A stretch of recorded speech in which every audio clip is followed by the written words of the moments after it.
Welcome, Mama Ketchere FM. So you come to this interview. What do you want to tell the people? The minister has sent the Ghana people.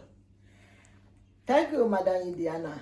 What I want to tell people is that I don't understand this Ghana chick against what they are doing.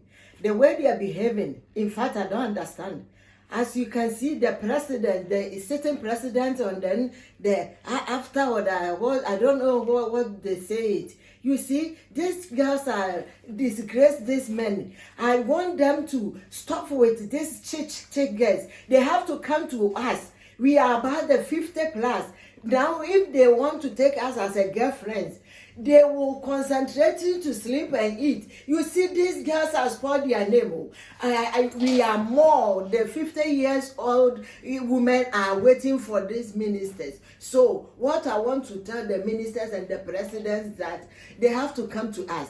We are ready to them. So they have to stop with these small girls because they spoil their names. Sometimes I'll cry. I say, look at me. I am 52 now. I'm looking for president. I'm looking for the minister. So I'm waiting for them. I have more women. They are not married. So we don't birth again. We are always enjoy ourselves. Thank you, my sister. So if you have another one, ask me.